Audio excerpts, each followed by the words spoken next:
প্রিয় দেশবাসী, সাংবাদিক ভাইরা, 11 দলীয় জোটের সম্মানিত নেতৃবৃন্দ, আমরা আল্লাহর কাছে শুকরিয়া জানাচ্ছি যে আল্লাহ তাআলা জনগণের সামনে যারা ভোট দাতা তাদেরকে উন্মোচন করতে আমরা সক্ষম হয়েছি। বাংলাদেশে ওরা শুধু ভোট চুরি করে নয়, ডাকাতি করেছে। আমাদের সুস্পষ্ট অনেকগুলো দাবি রয়েছে। আজকে নির্বাচনের পরে 11 দলীয় যে ঐক্য রয়েছে, আমরা জনগণের সামনে উপস্থিত হয়েছি। আমরা প্রথমত বলতে চাই, পার্লামেন্টে যে ভোট ডাকাতরা গিয়েছে, জনগণের সামনে আমরা বিরোধী দল হিসেবে হাজির হয়েছি। আমরা রাজপথে থাকব।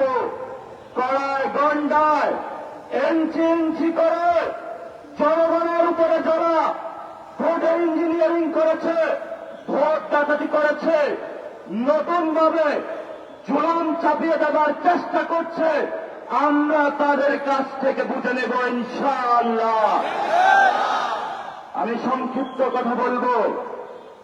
আমাদের ভাই শহীদ উসমান হাদী আজকে আমাদের মধ্যে থাকতে পারতেন। সংসদ সদস্য হিসাবে ঢাকা 8-এর আল্লাহ ওনাকে শহীদ হিসাবে নিয়ে গিয়েছেন। আমরা বিচারের দাবিতে মাঠে গিয়েছি।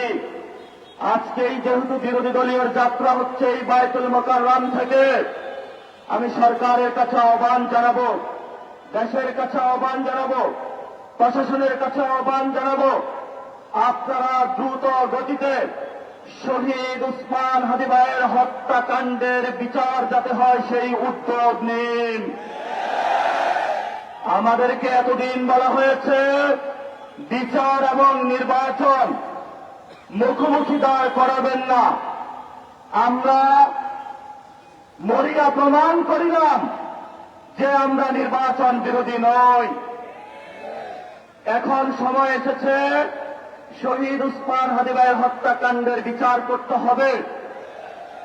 তৎকালীন সময়ে সংস্কারের নিয়ে বলা হয়েছিল, সংস্কার এবং নির্বাচন বিরোধী করার চেষ্টা চালানো হয়েছিল, ট্যাগ দেওয়া হয়েছিল, ওরা নির্বাচন চায় না। আমরা তোমাদের চোখে আঙ্গুল দিয়ে দেখিয়েছি আমরা বাংলাদেশে গণতন্ত্র চাই, তোমরা যাও ভোট ডাকাতি করতে। এখন সময় এসেছে, কোন 9-6 চলবে না। সংস্কারে জনগণে যে হাবতে ম্যান্ডেট দিয়েছে দ্রুত বাস্তবায়ন করতে হবে। সাথে সাথে বাংলাদেশে সন্ত্রাস, চাঁদাবাজি, দখলদারিত্ব বন্ধ করার উদ্যোগ নিতে হবে। এবং নির্বাচনের আগে আমরা এই বায়তুল মোকাররমে দাঁড়িয়ে একটি প্রটেস্ট করেছিলাম। ভোট ডাকাতির জন্য আমাদের জামাত ইসলামের এক ভাই গুলিবিদ্ধ করা হয়েছে, পা ভাঙা হয়েছে। প্রত্যেকটির হিসাব কড়ায় গন্ডায় আমরা ইঞ্জিনিয়ার তারেক রহমান থেকে বাংলাদেশে বুঝে নেব ইনশাআল্লাহ। আমরা একমাত্র ভয় পাই কার কাছে? আল্লাহ ছাড়া আমরা কার কাছে ভয় পাই না।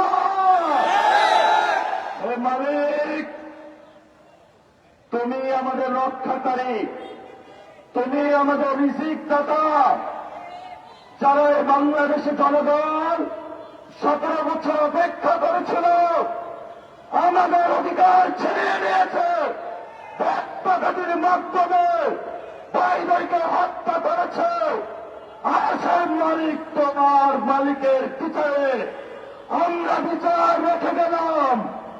তুমি তাদের দৃষ্টান্তমূলক শাস্তি বাংলার মাটিতে জনগণের সামনে করবে।